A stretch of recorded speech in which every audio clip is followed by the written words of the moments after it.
how soon they fly on and on, and I am old and will be gone. When I heard it being played, and then I heard Herb Kretzmer's lyrics to it, it just was beautiful. Spring joy, he is young, he is only a boy. In the score it's called The Prayer.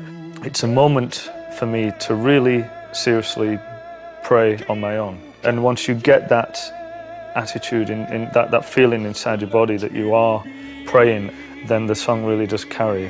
Let him live. If I die,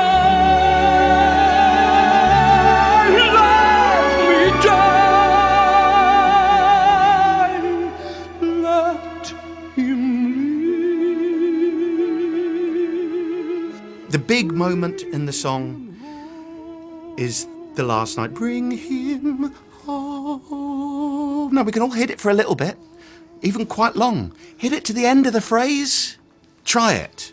Bring him home.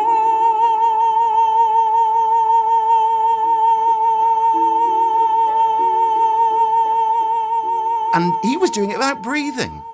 He'd go, bring him home. You go, how can you do that?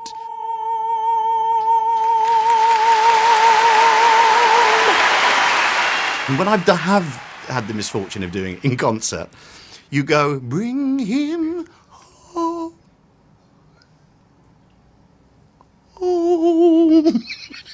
Make it look like the mic's got you gone. They're too loud, you know, the mic's a little bit. You cheat it.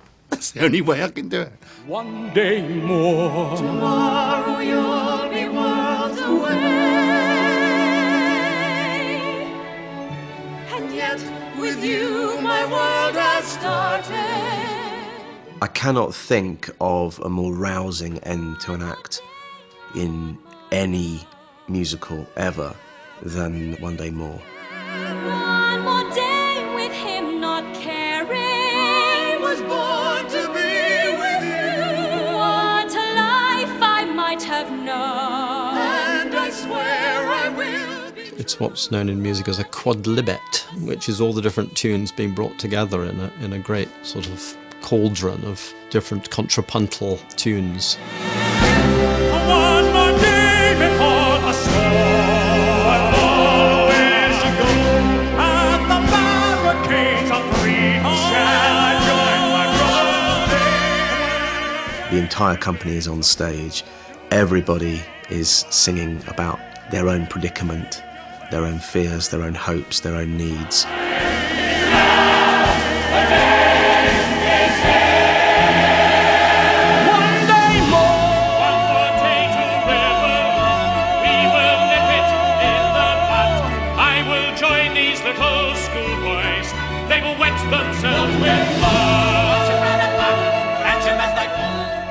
Everyone thinks their part is the best. But I think Marius's, because he has that final, my place is here, I fight with you. My place is here, I fight with you. One day more I did not live, and I just love it to bits. Oh, we'll discover what our God in heaven has in store. One more dawn, one more day, one day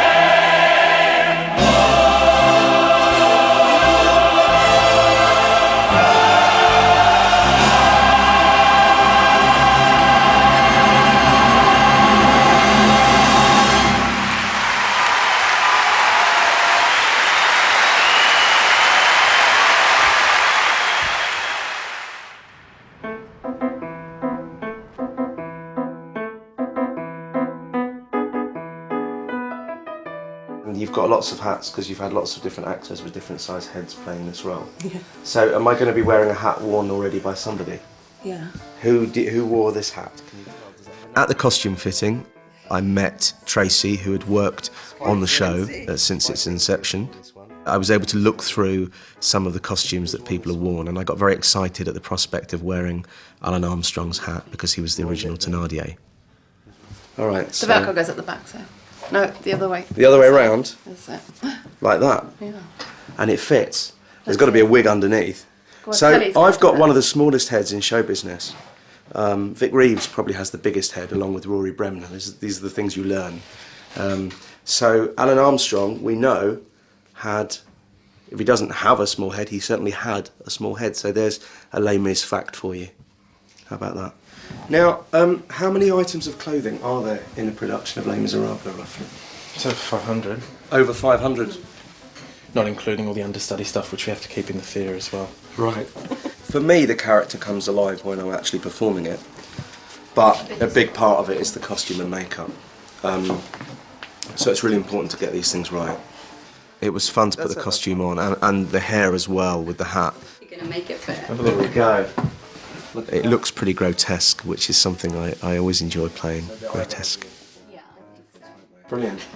Love it. Do you need to take a picture? Yes, all right. Yeah, we do. They're from my album. We've got 2 different albums.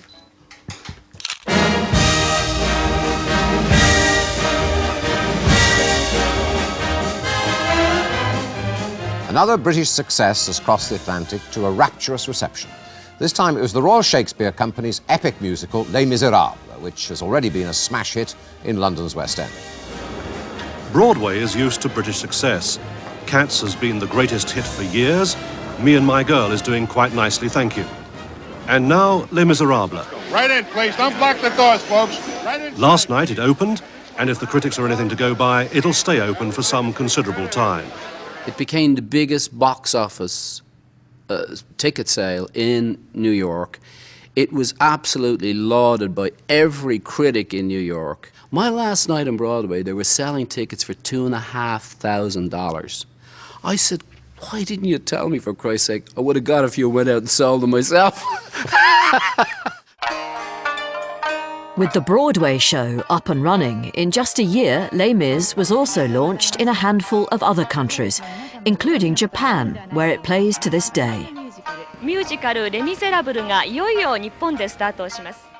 The Japanese came to me very shortly after in January and said, we want to open it in June of the following year, which is incredibly fast for the Japanese. I mean, literally, I said, well, don't you want to wait and see how it goes on Broadway? And they went, we don't care what happens to Broadway. I met the Japanese translator, and he said it takes 3 words to equal 1 word in the English version. If he was to translate every single word, it would be a 9-hour show. I said, well, even the hardy Japanese would find that difficult going.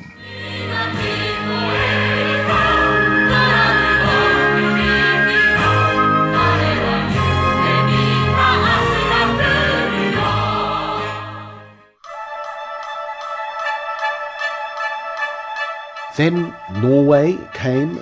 It was the National Theatre in Norway said, we'd like to put it on. I said, where? In the National Theatre. They closed down the National Theatre in Norway and ran for 15 months with a reproduction of our show. We put it on there. And it played to 15% of the entire population of Norway, which is unheard of. And the only reason they took it off is because they felt they had to put some Ibsen back on. En annan dag, eit anna lagnas blad, den endeløse veg til Golgata. What has struck me about this show is how it evokes these identical responses all around the world. Even if I don't understand the language, even if I'm hearing it in Swedish or Japanese, there are points in the show where you feel the emotion of the audience. Oh, my friends, forgive me that I live and you are gone. There's a grief that can't be spoken. There's a pain goes on and on. When we see Maria sing Empty Chairs at Empty Tables, he's returned to the ABC Cafe, where he used to meet with all his friends, all the other students who believed they could make the world a better place. But this time he's gone back and he finds himself alone, of course, because his friends have died fighting for what they believe in.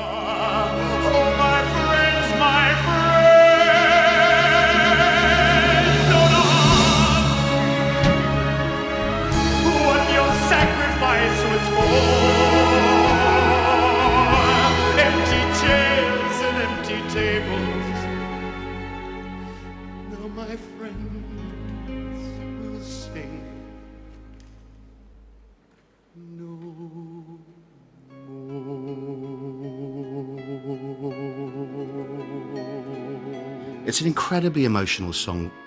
It's where Marius becomes a man, where he loses his idealism, where he realizes that the price that one pays fighting for what you believe in is enormous.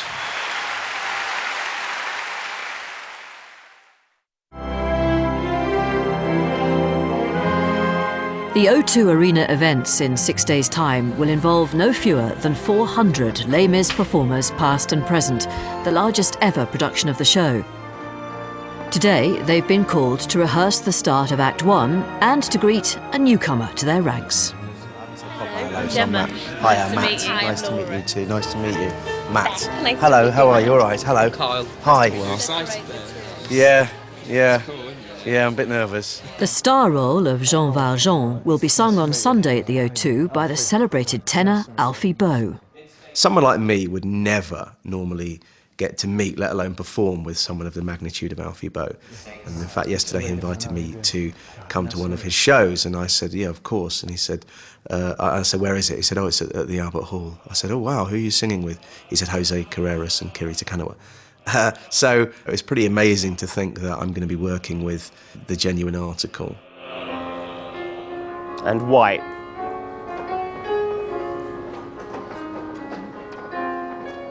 The earth is still. I feel the wind. I breathe again. Okay, that's good. Okay, so now... Matt, a while back, said to me that, I can't sing, I don't have a voice, it's just characters that I do and all. But I was convinced that he had an ability to sing, that he has an ability to sing. By the way he does his characters, all the different voices that he puts on, you can hear it in those accents that he can hold a tune. At the end of the day, you're another day older. And that's all you can say with a life of the poor.